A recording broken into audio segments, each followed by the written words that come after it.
je vous invite à relire ce passage-là avec moi, Juge 6, versets 2 à 14. Juge 6, versets 2 à 14. Et nous allons entamer le deuxième point qui a permis à Gédéon de ramener les prodiges en Israël. Hein? Ce qui lui a permis de ramener un temps de miracle, de visitation de Dieu en Israël. On va voir le deuxième point ensemble aujourd'hui. Alors nous lisons. Donc Juge 6, versets 2 à 14. Ensemble nous lisons. La main de Madian fut puissante contre Israël, et pour échapper à Madian, les enfants d'Israël se retiraient dans les ravins des montagnes, dans les cavernes et sur les rochers fortifiés. Quand Israël avait semé, Madian montait avec Amalek et les fils de l'Orient, et il marchait contre lui. Il campait en face de lui, détruisait les productions du pays jusqu'à vers Gaza, et ne laissait en Israël ni vivre, ni brebis, ni bœufs, ni ânes. Car ils montaient avec leurs troupeaux et leurs tentes. Ils arrivaient comme une multitude de sauterelles. Ils étaient innombrables, eux et leurs chameaux, et ils venaient dans le pays pour le ravager. Israël fut très malheureux à cause de Madian, et les enfants d'Israël crièrent à l'Éternel. Lorsque les enfants d'Israël crièrent à l'Éternel au sujet de Madian, l'Éternel envoya un prophète aux enfants d'Israël. Il leur dit, « Ainsi parle l'Éternel, le Dieu d'Israël. Je vous ai fait monter d'Égypte et je vous ai fait sortir de la maison de servitude. Je vous ai délivré de la main des Égyptiens et de la main de tous ceux qui vous opprimaient. Je les ai chassés devant vous et je vous ai donné leur pays. Je vous ai dit, je suis l'Éternel, votre Dieu. Vous ne craindrez point les dieux des Amoréens dans le pays desquels vous habitez, mais vous n'avez point écouté ma voix. » Puis vint l'ange de l'Éternel, et il s'assit sous le térébinthe d'Ophra, qui appartenait à Joas, de la famille d'Abiézer. Gédéon, son fils, battait du froment au pressoir pour le mettre à l'abri de Madian. L'ange de l'Éternel lui apparut et lui dit, « L'Éternel est avec toi, vaillant héros. » Gédéon, « Ah, mon Seigneur, si l'Éternel est avec nous, pourquoi toutes ces choses nous sont-elles arrivées? Et où sont tous ces prodiges que nos pères nous racontent quand ils disent, l'Éternel ne nous a-t-il pas fait monter hors d'Égypte? Maintenant, l'Éternel nous abandonne et nous livre entre les mains de Madian. » Verset 14. L'Éternel se tourna vers lui et dit, « Va avec cette force que tu as et délivre Israël de la main de Madian. N'est-ce pas moi qui t'envoie? » Amen. Alléluia. Alors, je ne vais pas revenir sur tout ce qui a été dit depuis dimanche. Nous savons donc que Israël avait reçu les instructions claires de la part de Dieu, de ne pas s'adonner à l'adoration des dieux du pays dans lequel ils se sont retrouvés et de se rappeler le chemin par lequel Dieu les a amenés et les a sortis de l'Égypte avec une grande puissance et à bras tendus. Alléluia. Et Israël a promis à Josué, oui, nous servirons l'Éternel et nous lui obéirons. Mais vous avez vu comment Israël n'a pas tenu parole. Ils ont commencé à vivre comme ils voulaient. Au temps des juges, lisez le premier chapitre, il paraît que chacun vivait comme bon lui semblait. Donc chacun se réveille et il dit non, aujourd'hui, non, moi j'étais marié à une femme, mais je décide de me marier maintenant à un homme. Chacun faisait comme bon lui semblait. Et Dieu, évidemment, s'est mis en colère contre Israël. Et c'est comme cela que toutes ces choses sont arrivées. Et malgré le fait que Dieu leur ait envoyé des juges pour les conduire sur le droit chemin, nous avons vu dimanche qu'ils n'ont pas marché dans les ordres de leurs juges. Ils n'ont même pas obéi aux juges que Dieu leur a donnés. Alors, c'est donc normal que tout ce que les pères ont raconté ne se produisait plus au temps des juges. Et Josué, qu'est-ce que je dis? Gédéon avait raison de poser cette question. Pourquoi? Où sont toutes ces choses que nos pères nous racontent? Alors, nous avons vu que la première raison qui a permis à Gédéon de ramener les prodiges en Israël, un temps de visitation divine, vous vous rappelez? La première chose, c'était à cause de la présence de Dieu. La présence de Dieu. La présence de Dieu. Il fallait la présence de Dieu pour ramener les prodiges et les miracles au milieu du peuple de Dieu. Et c'est la même chose pour nous aujourd'hui. Nous ne pouvons pas revivre ce que le Seigneur nous a promis sans la présence de Dieu. Et hier, nous avons vu que dans la présence de Dieu, il faut apprendre à crier. Alléluia. Amen. Quand les enfants d'Israël se sont retrouvés dans cet état, verset 6, ils crièrent à l'Éternel. Et hier, on a commencé à crier. Amen. Nous avons vu que crier, ce n'est pas s'amuser, c'est vraiment crier. Vous voyez, quand ça chauffe quelqu'un, il crie vraiment. Tous ceux qui sont ici là en train de chuchoter dans la prière, laissez seulement que quelque chose de très grave vous arrive. Vous allez crier. Vous allez crier. Et on ne va même pas pouvoir vous arrêter. Alléluia. Alors n'attendez pas que ce soit ce cas-là pour commencer vraiment à crier. Donc c'est le moment de crier. Crier à l'Éternel. Alléluia. Vous avez déjà vu quelqu'un qui est vraiment dans un gros problème et qui crie? Ce n'est pas la blague. Donc ce soir-là, on va crier encore à l'Éternel. Amen. Ce qui m'amène dans le deuxième point. Donc nous avons vu que la première chose qui a permis à Gédéon de ramener la visitation de Dieu en Israël, c'était la présence de Dieu. Et la deuxième chose que nous allons voir ce soir, c'est la puissance de Dieu. Alléluia.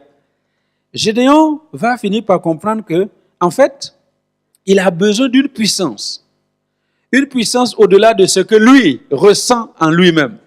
Il a besoin d'une puissance au-delà de ce qu'il est. Et vous voyez, dans le verset 12, l'ange de l'Éternel lui apparut et lui dit, l'Éternel est avec toi, vaillant héros, l'Éternel est avec toi. Alléluia. Et au verset 14, comme nous avons lu, l'Éternel se tourne vers lui et lui dit, va avec,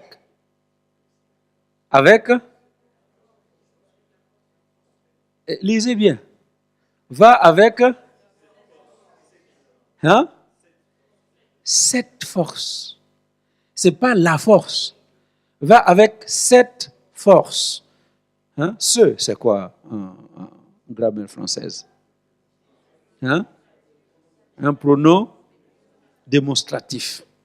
Cet homme-là, cette femme-là, non, ce n'est pas une femme, cet homme-là, cette femme-là, démonstratif. Il dit, va avec cette force que tu as. Ça veut dire quoi?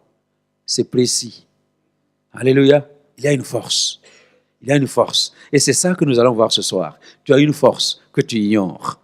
Alléluia. En toi, il y a une force que tu ignores. Et Dieu dit à Gédéon, cette force-là, il y a une force en toi que tu ignores. Et comme Didier le disait tout à l'heure, Gédéon dit, mais moi, je suis le plus petit de ma famille, qui est la plus pauvre en Manassé. Qu'est-ce que nous pouvons faire pour délivrer cette nation? Il est impossible. Nous n'avons pas d'armes, nous n'avons pas de soldats, nous n'avons rien. Nous sommes incapables de délivrer le peuple d'Israël. Et qu'est-ce qu'il dit? Va, parce qu'en toi, il y a une force. Alléluia. Il y a une force. Et je suis là ce soir pour dire à chacun d'entre nous, il y a une force à l'intérieur de toi. Et c'est avec cette force-là que tu vas pouvoir renverser tout ce qui se lève contre toi. Va avec cette force que tu as. Alléluia. Et délivre Israël de la main de Madian. N'est-ce pas moi qui t'envoie? Alléluia. Et au verset 34, nous sommes toujours dans le chapitre 6, Gédéon fut revêtu de l'Esprit de l'Éternel et il sonna de la trompette et Abiézer fut convoqué pour marcher à sa suite, etc., etc. Alléluia. Nous comprenons donc que cette force-là Alléluia. Ce n'est pas une force au hasard. C'est l'Esprit de Dieu. L'Esprit de Dieu en toi. C'est la force que Dieu t'a donnée. C'est cette force que Dieu t'a donnée pour renverser tout ce qui va se lever contre toi. Et tout ce qui se lève contre l'Église aujourd'hui, tout ce qui se lève contre notre monde, l'état dans lequel nous nous trouvons en cette fin de l'année, la force que tu as va te donner le pouvoir de renverser toutes choses. Alléluia. Alors ce soir, il faut réaliser que pour amener le miraculeux dans l'Église, le miraculeux dans nos vies, pour amener le miraculeux dans le monde aujourd'hui, nous avons besoin d'une puissance qui est au-delà de la puissance que nous connaissons. Nous avons besoin de la puissance de Dieu. Et la puissance de Dieu, c'est la puissance du Saint-Esprit. Alléluia. Éphésiens 3, verset 20. Or, à celui qui peut, par la puissance qui agit en nous. C'est pour vous dire encore qu'il y a une puissance qui agit en toi. Tu ne le sens pas, tu ne le vois pas, tu ne le réalises pas, mais il y a une puissance qui agit en toi. Et il dit, avec cette puissance qui agit en nous, Dieu a donné une puissance qui agit en nous. Et ce Dieu-là est capable de faire infiniment au-delà de tout ce que nous demandons ou même pensons. Alléluia. Alléluia. Et il le fera au travers de la force que tu as. Amen. Nous sommes toujours dans Éphésiens. Retournez au chapitre 1, verset 16 au verset 23. C'est ce que Paul adresse comme prière. Il dit, « Je ne cesse de rendre grâce pour vous. Je fais mention de vous dans mes prières, afin que le Dieu de notre Seigneur Jésus-Christ, le Père de gloire, vous donne un esprit de sagesse et de révélation dans sa connaissance. Qu'il illumine les yeux de votre cœur pour que vous sachiez quelle est l'espérance qui s'attache à son appel, quelle est la richesse de la gloire de son héritage, qu'il réserve aux saints et quelle est envers nous qui croyons l'infinie grandeur de sa puissance. » Alléluia. Il y a la puissance de Dieu à l'infini, à l'intérieur de nous. Et il dit, se manifestant avec efficacité par la vertu de sa force. Et regardez ce qui s'est passé. Dieu a déployé en Christ cette puissance-là, cette grande puissance. Il l'a déployée en Christ en faisant 4 choses extraordinaires. Premièrement, en le ressuscitant des morts. Alléluia. La puissance qui a ressuscité Jésus-Christ d'entre les morts, c'est la puissance qui agit en toi. C'est la puissance qui est en toi. Alléluia. Et vous vous imaginez comment le diable et ses démons se sont vraiment coalisés pour empêcher la résurrection de Jésus. Ça s'est manifesté physiquement au travers de cette grosse pierre qu'on a mise devant le tombeau de Jésus, bien scellé, pour dire, même s'il il ressuscitait, il serait incapable de sortir de la tombe. Est-ce que vous voyez? Ça, c'est pour nous montrer qu'ils étaient vraiment déterminés à ce qu'on ne parle jamais de résurrection de Jésus. Mais aucun démon, aucune pierre, aucun enfer, aucune tombe, absolument rien n'a pu empêcher à Jésus de sortir vivant du tombeau. Pourquoi? Parce qu'il y avait la puissance, la toute-puissance de Dieu qui a amené la résurrection de Jésus. Alléluia. Et deuxième chose que cette puissance va faire, en le faisant asseoir à sa droite, dans les lieux célestes. Lisez la suite. Au-dessus de toute domination, de toute autorité, de toute puissance, de toute dignité et de tout nom qui peut être nommé, non seulement dans le siècle présent, mais encore dans le siècle à venir. Il lui a donné toute autorité. Est-ce que vous vous imaginez? Vous savez que les Juifs classent le ciel en 3 catégories. Hein? Il y a le premier ciel, il y a le deuxième ciel, il y a le troisième ciel. Alléluia. Et là où Jésus est assis là, c'est le 3e ciel. Mais pour arriver au 3e ciel, qu'est-ce qu'il faut faire? Il faut traverser le premier, il faut traverser le deuxième. Et vous savez que le premier, c'est pas compliqué. Même les astronautes là sont en train de nous démontrer qu'on peut traverser le premier ciel sans problème si tu as les bons moyens pour décoller et pour filer, n'est-ce pas? C'est comme ça qu'il y a un Français qui est dans l'espace aujourd'hui. Hein? Donc le premier ciel là, c'est la stratosphère, le règne des nuages qui nous envoie la pluie. C'est ça le premier ciel, tout le monde peut traverser ça. Mais le deuxième ciel, c'est le règne de Satan. Donc les démons sont là.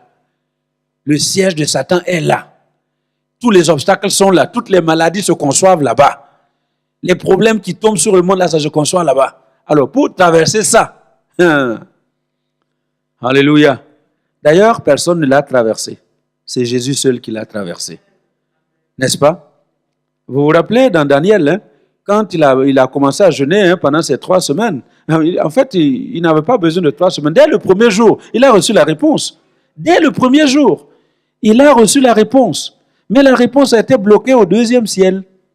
Alléluia. Et la Bible dit que par la puissance de Dieu, Jésus a traversé le 1er ciel. Il a traversé le 2e ciel. Il a été installé à la droite de Dieu le Père. Quelle puissance extraordinaire. Tu as une puissance à l'intérieur de toi que tu ignores. Et c'est cette puissance de Dieu qui va nous amener à opérer dans le prodigieux, dans le miraculeux, dans les choses que le Seigneur nous a laissées en Marc 16. Amen. Donc, deuxième chose qu'il a faite. Et puis la troisième chose, il a tout mis sous ses pieds. Tout. Je ne sais pas si vous réalisez ça. La puissance de Dieu qui agit en toi a tout mis sous les pieds de Jésus. Imaginez, il dit tout. Tout est sous ses pieds. Les hommes sont sous les pieds de Jésus. Les femmes sont sous les pieds de Jésus.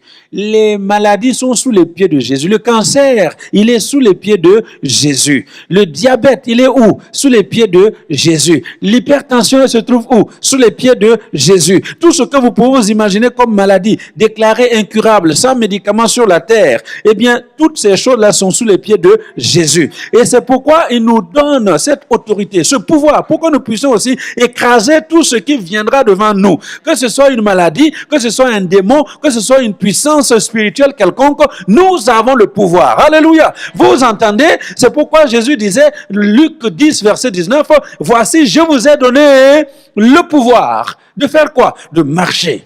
Marcher, parce que tout est sous vos pieds. Tout est sous vos pieds. Les démons sont sous vos pieds. Et rien qui peut se dresser contre nous n'échappe à nos pieds. Il suffit seulement que tu saches marcher. Et tu vas marcher sur tous tes ennemis. Alléluia. Il a tout mis sous ses pieds. Et puis, quatrième chose, il a donné pour chef suprême à l'Église qui est son corps. Jésus est le chef de l'Église. Alléluia. Vous savez, il y a toutes sortes de gens qui veulent se prévaloir être chef de l'Église. Mais il n'y a pas deux chefs de l'Église. Il y a un seul chef de l'Église qui s'appelle Jésus. Les hommes peuvent se lever, monter et descendre. Il y a un seul chef de l'Église qui s'appelle Jésus. Et c'est par la puissance de Dieu qu'il a été élevé au-dessus de tout pour être la tête de l'Église, le chef de l'Église. Alléluia. Et la Bible dit que cette autorité, ce pouvoir-là, c'est ça, la force que tu as en toi. Alléluia. C'est la force que tu as en toi. Et c'est avec cette force-là que vous vous rendez compte que dans Acte 3, quand Paul n'était pas encore là, Jean et Jacques sont entrés dans le temple, ont rencontré cet homme à la porte qui était en train de mendier et qui croyait qu'il leur fixe le regard, il espère recevoir quelque chose. Ils disent, voilà des gens bien habillés là. Vous savez, les pasteurs sont toujours bien habillés. Alors, aujourd'hui, voilà, qu'est-ce que je vais recevoir? Il les regarde, il attend de recevoir quelque chose. Et puis, il ne lui donne rien. Et vous voyez ce que Pierre lui dit, verset 6. Alors, Pierre lui dit, je n'ai ni or, non, ni argent, ni or, mais ce que j'ai, je te le donne. Alléluia. Je n'ai ni argent, ni or, mais j'ai une chose que toi tu n'as pas. J'ai une chose que le monde n'a pas. J'ai une chose que l'argent ne peut pas acheter. J'ai une chose que l'or ne peut pas acheter. J'ai une chose qui peut te rendre ce qui t'a rendu comme tu es là. Alléluia. Il dit au nom de Jésus, lève-toi. Alléluia. Au nom de Jésus-Christ de Nazareth, lève-toi et marche. Ça, c'est la puissance qui vient de sortir de la bouche de Pierre. Alléluia. Et il nous a donné cette même puissance-là. Et le prenant par la main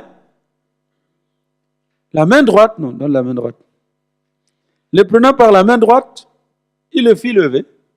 Et au même instant, vous lisez avec moi, les pieds, ses pieds et ses chevilles devinrent fermes. Ensuite, verset 8. D'un saut, il fut debout et il se mit à marcher. Il entra avec eux dans le temple, marchant, sautant et louant Dieu. Alléluia. Voilà ce que la puissance qui est en toi peut faire. Et c'est pour cela que j'insiste. Nous avons besoin de cette puissance-là pour pouvoir opérer les miracles. Alléluia. Nous avons besoin de cette puissance. Et elle est là, à notre disposition. Elle est là, à notre disposition. Et c'est important de réaliser que cette puissance est là, à notre disposition. Alléluia. Est-ce que nous nous sommes compris ce soir?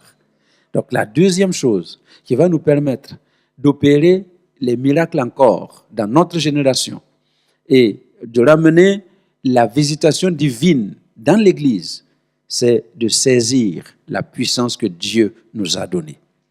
Amen. Alléluia. Ce matin, je termine avec ceci et puis nous allons prier. Je lisais, il y a un homme de Dieu que j'aime beaucoup qui s'appelle Jean-Louis Gaillard, qui fait des petites émissions pour les enfants. C'est d'abord quelqu'un qui est... voilà. Et ce matin, je lisais un peu une histoire vraie qu'il racontait. Une histoire vraie. C'est l'histoire d'un soldat américain. Comment il a intitulé ça? Le porte-bonheur du vieux soldat. Le porte-bonheur du vieux soldat. C'était pendant la guerre de sécession, là. Donc, un des vieux soldats, il a participé à la guerre et à la fin de la guerre, on lui a donné justement un papier et il a mis le papier dans un petit portefeuille qu'il porte à son cou comme un porte-bonheur. À la fin de la guerre. Et à la fin de la guerre, tout est fini. Et lui, il n'avait plus rien. Il était réduit à l'état de mendiant. Donc, il allait de maison à maison. Il sonne. Est-ce que vous n'avez pas un petit morceau de pain pour moi? Et ceux qui voulaient lui donner le pain. Et un jour, il arrive là chez quelqu'un. Il sonne. Il dit, j'ai faim. Est-ce que vous n'auriez pas un petit morceau de pain pour moi? Et il remarque hein? Oui, le petit sac là qu'il a au cou. Il dit, mais qu'est-ce que c'est que ça? Il dit, non, c'est mon porte-bonheur. C'est mon porte-bonheur que j'ai reçu à la fin de la guerre. Est-ce que je peux voir? Alors, il sort le porte-bonheur, c'est un papier. Et le monsieur prend. Et qu'est-ce qu'il lit? Parce que le soldat ne savait pas lire. Et puis il lit que ce monsieur-là, signé de George Washington, hein, ce monsieur-là, il a une pension à vie pour avoir participé à la guerre de sécession et avoir permis de remporter la victoire. Et ça faisait 32 ans. 32 ans qu'il se balade avec son porte-bonheur. Hein? Et il mendiait du pain pour manger. Est-ce que vous m'entendez? Donc, une pension à vie. Il aurait pu bien se nourrir et aider peut-être ceux qui étaient autour de lui et qui n'avaient pas aussi à manger. Pendant 32 ans, voilà ce qu'il a vécu. Vous savez quoi? Nous ne sommes pas mieux. Vous riez, hein? Vous riez. Mais est-ce que tu es mieux que ce soldat-là? Non, on n'est pas mieux. Hein? On se balade avec notre porte-bonheur. Hein? On est là. Et quand on rencontre un malade, non, attends dimanche, hein, je vais t'amener à l'église. Est-ce que vous m'entendez? Hein? Ah non, ton problème là, attends, je vais prendre rendez-vous avec le pasteur, hein? Tu vas t'entretenir avec le pasteur. Avec ta pension à vie. Allô? Tu as plus qu'une pension à vie. Tu as cette force de l'Esprit de Dieu en toi qui te permet d'opérer les prodiges et les miracles partout où tu es. Sur les terrains de sport, partout où tu es, au marché, dans les magasins, partout. Alléluia. Est-ce que vous êtes prêts à utiliser votre pension à vie ce soir? Alléluia. Alors, c'est un appel vraiment ce soir à comprendre qu'il y a la puissance de Dieu en toi. Il y a la puissance. Amen. Il y a la puissance. Il ne faut pas avoir peur. Exercez et vous allez voir que Dieu va opérer des miracles autour de vous par la puissance qui est en vous. Amen. Est-ce qu'on se comprend bien? Voilà. Alors, j'arrête de parler et puis on va prier. Amen. Ça va? Donc, deuxième chose, il faut la puissance de Dieu. Alors ce soir encore, on va crier. Alléluia. Israël fut très malheureux et Israël a crié. Nous avons besoin de la puissance de Dieu, on va crier. Amen. Pour que la puissance de Dieu nous envahisse. Amen. Qu'elle nous transporte. Et partout où nous irons, eh bien que les miracles nous accompagnent. C'est ce que Jésus a dit. Ils vont vous accompagner, ces miracles-là. Voici les miracles qui vont vous accompagner. Sortons, partons, marchons, parlons. Et les miracles vont nous accompagner. Est-ce que nous pouvons nous lever ce soir? Alléluia.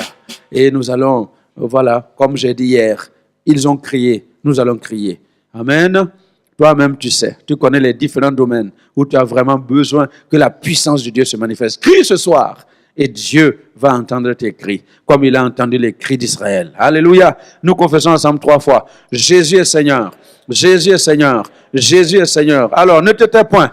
Je ne veux plus vous arrêter. Pendant 20 minutes, on va crier à Dieu avec les différentes situations que nous connaissons au nom de Jésus. Seigneur, tu es le Dieu qui a fait grâce à ton peuple, qui a permis à ton peuple de vivre de grandes choses. Ce soir, nous voici tels que nous sommes, conscients de nos incapacités, conscients que nous avons besoin de ta puissance pour voir le miraculeux se produire. Nous avons besoin de ta puissance pour voir le miraculeux se produire encore. Nous avons besoin de la puissance du Saint-Esprit pour voir le temps de miracle revenir dans l'Église. Seigneur, ne nous laisse pas seuls. Viens à notre secours. Viens à notre secours. Viens à notre secours. Viens à notre secours. Seigneur, viens au secours de El Shaddai. Viens au secours des hommes. Viens au secours des femmes. Viens au secours des jeunes gens. Viens au secours des internautes. Viens à notre secours. Nous avons besoin de ce secours, Seigneur, pour que la gloire de Dieu se manifeste. N'est-ce pas toi qui nous envoies? C'est toi qui as envoyé Gédéon pour qu'il aille libérer Israël de la main de Madian. Tu nous as envoyés dans ce pays pour libérer les hommes et les femmes de la main du péché. Tu nous as envoyés pour libérer les hommes et les femmes de l'enfer dans lequel ils se sont enveloppés. Tu nous as envoyés pour libérer les hommes et les femmes de cette vie de galère, de misère dans laquelle ils se trouvent. Seigneur mon Dieu, tu nous envoies et c'est pourquoi ce soir nous avons besoin de toi. J'ai besoin de toi comme Gédéon. Seigneur, sois avec moi, marche avec moi, sors avec moi, entre avec moi, agis avec moi. Seigneur mon Dieu, Saint-Esprit, je veux voir ta grâce couler sur ma vie. Je veux voir ton onction couler sur ma vie. Mon Dieu et mon roi, j'ai besoin de toi, j'ai besoin de toi, j'ai besoin de toi, j'ai besoin de toi, j'ai besoin de toi, j'ai besoin de toi. Kata kata kata baba baba mantorobo kata kese ke yamba baba kata ke Ndiribi Santolorobo Yambaba, Rababa Kanta Kanta Rabayara Kirioro Baba, Mandoloroboro Sontoro Baba, Sere Karabakata Yandoloroboroko. Jésus, Jésus, Jésus, Jésus, lève-toi dans ce combat, lève-toi dans ce combat, lève-toi dans ce combat qui est le nôtre, lève-toi dans ce combat qui est le nôtre, lève-toi dans ce combat qui est celui de El Shaddai, lève-toi dans ce combat. Oh Seigneur mon Dieu, lève-toi, lève-toi, lève-toi. Si tu ne te lèves pas, qui peut combattre pour nous? Si tu ne te lèves pas, qui peut nous aider? Si tu ne te lèves pas, qui peut? Oh, ta ta ta ta baba, maman ta ta kobobo, mante kete kebeberi kitia baba, mantoro baba sente kayarada, tati kobobo kata kababa sente ke te te te kebebe, mintoloro baba, sandoro boyonto ko yarada, sari baba raba kanta kanta raba yanto ko baba, mamboloro baba saya kete kete keba. Riti titi andoloro boro koriandara wasaka yakaba mbotoro sende kiyoro doda dario doda yetara baba sanda koria. Seigneur, oh, tu vois le combat dans lequel se trouve El Shaddai. Tu vois ce combat avec les voisins, tu vois ce combat avec la commune, tu vois ce combat avec les pompiers. Lève-toi dans ce combat, Seigneur, lève-toi dans ce combat, lève-toi dans ce combat, lève-toi, lève-toi, mama santako, oh datakaya basaya, lève-toi. Merci de te lever dans ce combat et de nous accompagner dans cette victoire, parce que nous ne pouvons rien faire sans toi, nous ne sommes rien sans toi, nous avons besoin de toi, Jésus.